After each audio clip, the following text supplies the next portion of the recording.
Hi, this is Frank Schaefer. I grew up in an evangelical family. In fact, in the 1970s and 80s, my father, Francis Schaefer, was perhaps the most influential evangelical theologian at the time, a best-selling author who also founded, I guess you could put it, along with C. Everett Koop, Ronald Reagan, Surgeon General, the Protestant evangelical fundamentalist wing of the pro-life movement. That's the background I came from, and I fled that background, including being my dad's nepotistic sidekick on the evangelism circuit, and got out of the movement completely in the late 1980s after my dad died.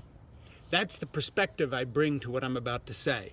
You know, we've just gone through the Easter holidays and high holy days of Judaism and all the rest of it, and briefly the religious right and all these folks become news again because they want to hold church services or whatever in spite of the coronavirus and buck the system. They don't trust the government, they don't trust experts, they don't trust science. You know, the greeting in evangelical services on Easter is Christ is risen. And in more ancient liturgies, it's Christ is risen, and then after that you say something like, well, he is truly risen, or whatever. The fact of the matter is, it's time to look hard at what evangelicals have actually contributed to America. And I come from that background. Well, without evangelicals in America, we would be the leaders in challenging climate change and coming up with technological solutions. Evangelicals don't trust science, and they are the people who keep voting for Republicans who are all about funding billionaires and not doing anything about climate. What evangelicals have contributed, besides the fact that we're doing nothing about climate change because they elect Republicans, is that we have a healthcare system that is broken, with millions and millions of people with no health care and others with bad insurance or no insurance.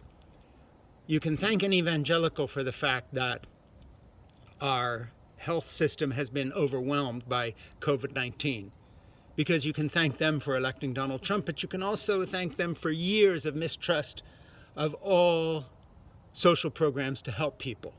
Evangelicals range between crazy libertarians on one side who carry guns and don't want anybody to tell them to do anything in terms of forming a community. Weird when you think they say they follow Jesus, who talk nothing but community and responsibility for others, to Republican business people who put anything ahead of individual responsibility for others. So that's two things. Without evangelicals, we would be the leaders in climate science and doing something about it, leading the world. Carbon emissions would be way down by now because there wouldn't have been one bedrock group for the last 25, 30 years keeping Republicans in power, sabotaging anything about climate change. Without evangelicals, we would have a national healthcare system that would work for people, probably with private insurance, as European countries have. By the way, Medicare for all with no insurance is not something that even the left-wing governments of Europe ever did. Of course, private insurance would always be part of the process. Without evangelicals, we would have a good school system. They would not have bailed out to their white academies as racists and segregationists at that time, and then since be all about homeschooling and defunding public education. There would be good public schools. Without evangelicals, in fact, public schools would be mandatory, as they are in most civilized, developed countries, without private schools siphoning off resources.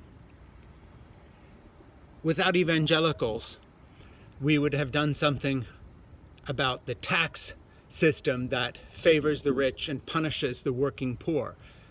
Without evangelicals voting again and again for Republicans in Congress and in the Senate, we would have a baseline minimum wage of $20 or $25 by now, annually adjusted for inflation. Without evangelicals, we would not have a loaded federal court system, and Supreme Court in particular, that seeks again and again and again and again to roll back gains by the gay community, the transgender community, the women's community, taking away choice, taking away rights, attacking all these things. Without evangelicals, in other words, America would be a decent country to live in. We would be a place that would not have a perpetual party of war in the military-industrial complex that draws on bogus ideas of nationalism, bogus ideas of sovereignty, bogus ideas of standalone America, the greatest country. Evangelicals talk about the fact that They say America is the greatest country on earth, and yet they have done everything to minimize the greatness of this country. We don't have a fast, rapid transit system or rail system in this country because of evangelicals. Evangelicals have voted for Republicans who again and again and again have sided with the auto industry, against mass transit, against public transportation. Evangelicals are the bane of this country.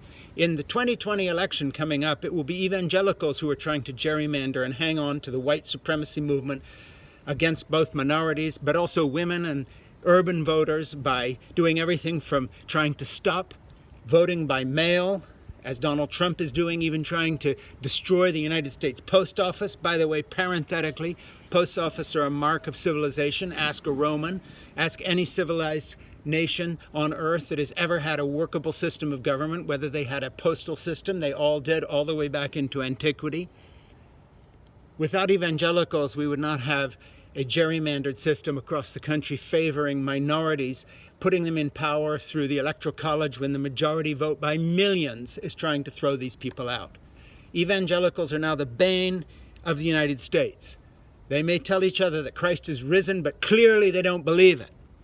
Or they would read some of the teachings of Jesus Christ that fly directly in the face of everything evangelicals have come to represent as the cult party of Trump. So in 2020, when we vote against Donald Trump and for Democrats, remember this: we are voting for the essence of the teachings of Jesus Christ and against the evangelicals who say Christ is risen, but actually have kept him crucified and dead and buried more than any other party in this country. Thank you. My name is Frank Schaefer.